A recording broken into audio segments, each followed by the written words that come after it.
Hipoint model C9, chambered in 9mm. Let's take a closer look at this.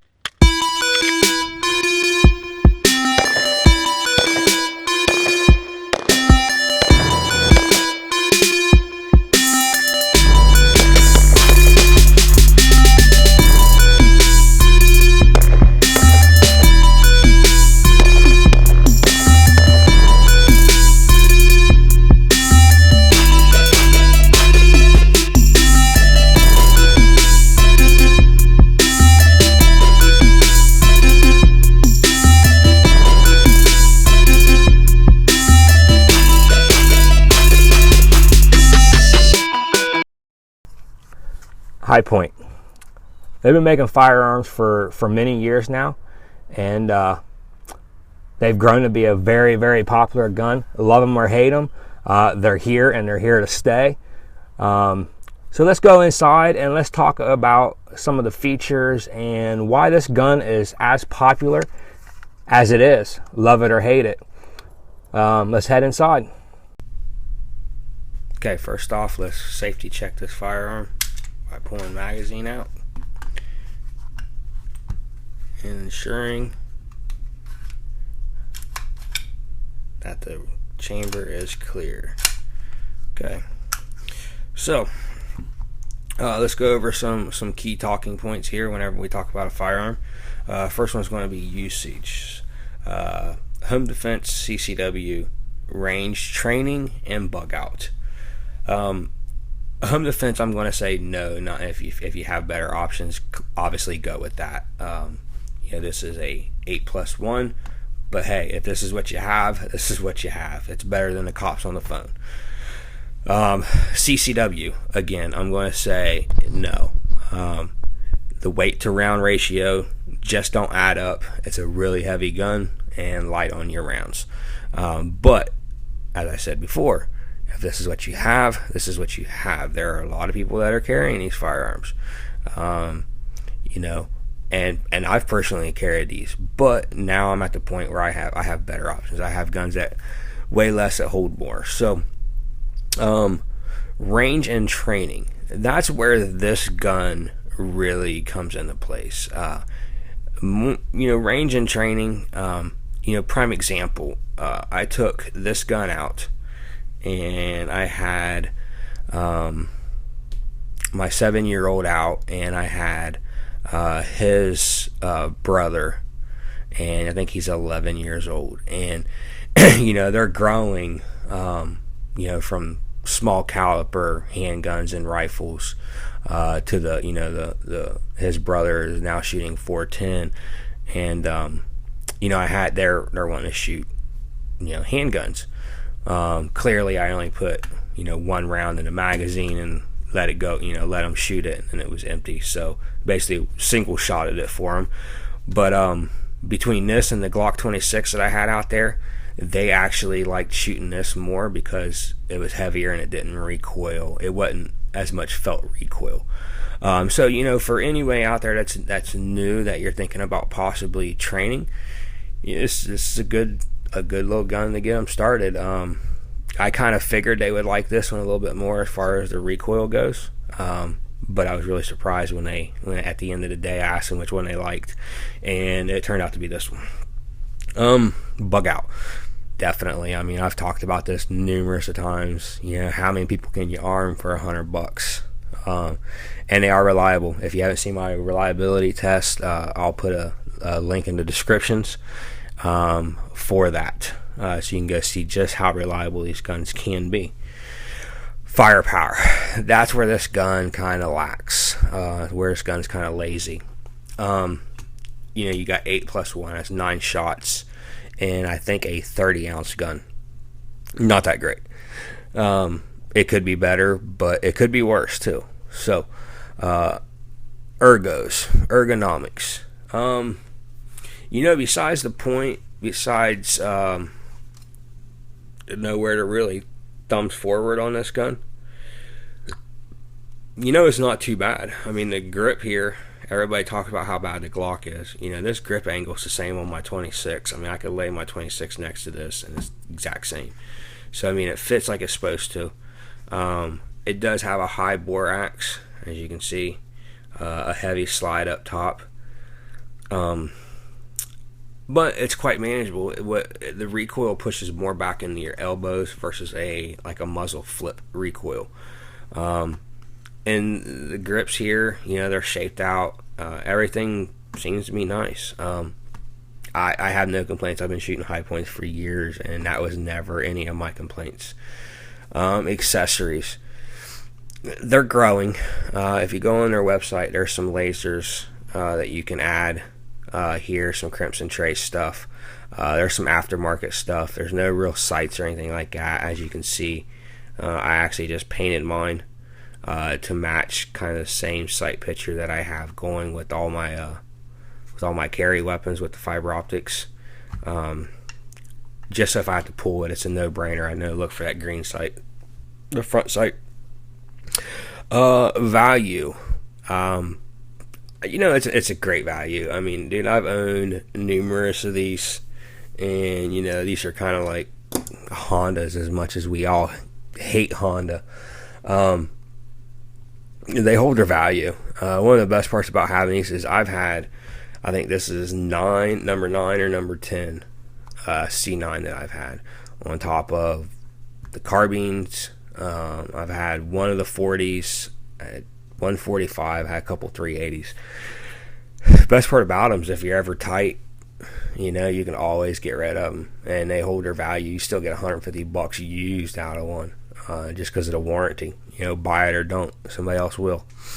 And the best part about it, you can just literally, when you get the money, recover from whatever it is you're selling it for.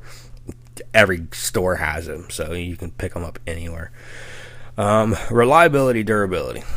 Okay, so I don't think I need to go into reliability. I think I've based this channel off of the unreliability issues of the Hipoint, but they can be fixed. The durability is, I don't know, it's up there and maybe even past some more expensive firearms. I put this particular gun through hell and back, and it kept going. The only thing that stumped it was sand. Sand got in the trigger wouldn't pull. But that's almost the key, or the thing that happens to almost any firearm. You get stuff in the trigger, it's done. And the reliability and durability, there's only 2 things that you have to watch out for with these firearms. One, magazines. As you can see, I got this one marked GSM. This is my Glock spring mag. I can put a link up in the description for that. This has the Ghost Ink spring for the Glock 43 in here, which really aids in the reliability. I haven't found a replacement for the recoil spring yet, so I just keep replacing them out with OEMs. I just call them, tell them I need one, they send it. About every 1,000 rounds, this thing will start to it's a little bit past 1,000, but right around 1,000 you'll start getting this, alright, where it just don't shut. You gotta tap the back of it, fill the gun battery. But it's fully dependent on that recoil spring. This is not a breech lock system. Okay, so it's fully dependent on that little recoil spring to push this heavy slide all the way, push that bullet into the chamber and shut this slide. I'd like to see them improve that, but they won't. They've already told me they won't change anything if people are buying them. Overall thoughts. Okay, so overall thoughts. Clearly, you guys know where I stand with this. If you haven't been watching my videos for a while and you're new to this, I really like the Hipoint, and this might piss a lot of people off, but I've said it and I'll say it again. I would rather have a Hipoint in my hand than per se Taurus or Keltec or Sky. And here's why I say that before you guys just get all on the up and puff. Okay, I've owned numerous. This is like my 9th one. Okay, I've worked on multiple at the shop before I started buying these to figure out why they wouldn't run right. I have never seen broken metal. I have never seen headspace issues. I've never seen an oversized or undersized chamber. I've never seen any quality control issues with the manufacturing of a Hipoint. Say what you want. That's my experience. And it's not just a one-off example. Like I said, this is number 9. I've owned a 380s, a couple 45s, a 9mm carbine. So, I mean, and I've worked on almost every one of them, okay? But I've never seen that happen. I've never seen any kind of tooling mistakes come out of that factory. Granted, we talked about the spring and the spring in here, okay? Springs are going to wear out. It just sucks. I wish they would case harden them or something to make them last a little bit longer, but it is what it is. I have seen numerous Taurus handguns. I've even had one get shipped to the factory that needed a new barrel and a new extractor, and it sat there for 5 months. Finally, they ended up sending me a new gun that had the same damn issue. So I've seen numerous Taurus come through the shop. I got to the point where I wouldn't even touch them. Any of the old Millenniums, I wouldn't even look at them. I just tell the guys, go get something different, you know. Sky, I just did my review on the Sky, and I found a crack in the actual chamber of the Sky. And granted, yeah, the Sky's great, it's reliable, it works, but there's clearly some quality control issues going on there. They're letting stuff like this slide, and it went back to the factory because there was a crack in the slide, and they let it come back to the owner with a crack in the barrel. So they just basically replaced what they had to and shipped it back out. They didn't even inspect the firearm, really, which is really, really disappointing. Kel-Tec I haven't seen hands-on. I've just heard stories. So, you know, that's my overall thoughts on the gun. I would rather have one of these, and that's why I have one, and you don't see me doing Taurus reviews. And the Sky review was a donor gun. And I want to say that on why I bought this gun. So there's basically boils down to, I mean, there's bigger or smaller groups of gun owners, but in the gist of it, there's about 3 particular kind of gun owners. There's, and how I know this is because I've went through these stages, and with the Hipoint. So you have new guys that are just starting out, man. They're learning the ropes, you know what I mean? You have guys that are kind of more experienced, you know, getting into the CCW, starting to realize, hey, I got to spend a little bit of money to get a good quality firearm that I can depend my life on. So therefore, I can't really have or spend, I don't really want to spend money on a cheap gun. The money I could spend on 2 cheap guns, I could have a really good gun. And then there's guys that are kind of where I'm at, where I have everything I need. Not much I need, I'm just getting stuff that I want. And number 1 and number 3 is where the Hipoint fits in. Hipoint fits in with the new guy just learning to, you know, wanting to learn the ropes. Once you get to stage 2, like when I did, I ended up selling my Hipoints, and I'm like, look, man, I can sell these and actually get 1 Glock, you know, or 1 something. You know, get me a shield. I can sell both these Hipoints and get a shield. That's where I was in my middle stage. And now I'm just back to, I've got everything established, and it's $100. Why not? I mean, you know, buy a couple, stash them here, stash them there, throw a couple rounds, extra magazines. Things go down. Trust me, you're going to be grateful to have a Hipoint in your hand. I don't care what anybody says. And before we head to the range, I want to promote a video that I'm getting ready to do.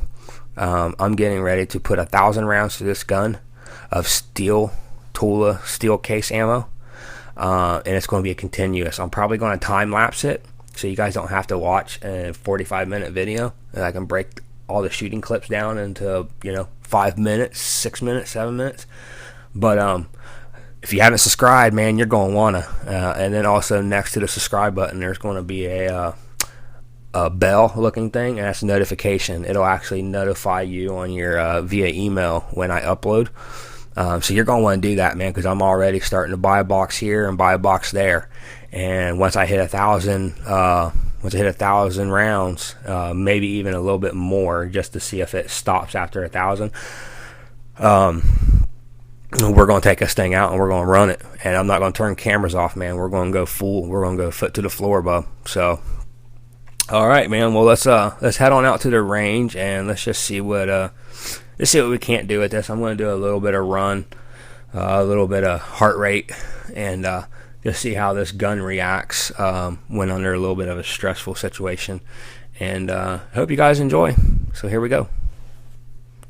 All right, guys, here we go.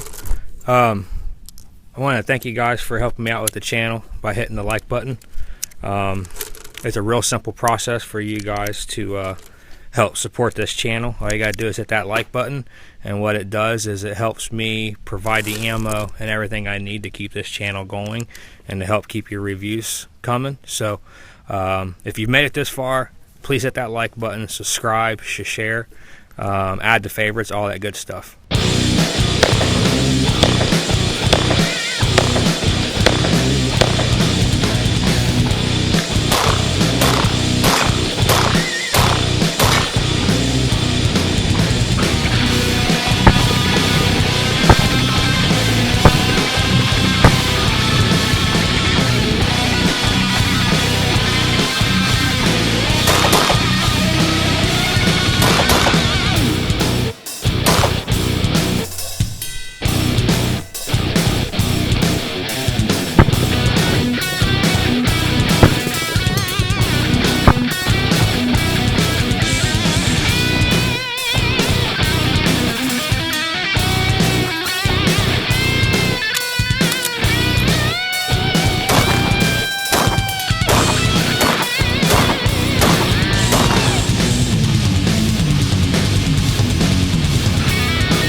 Damn it, I keep forgetting to grab my crunch.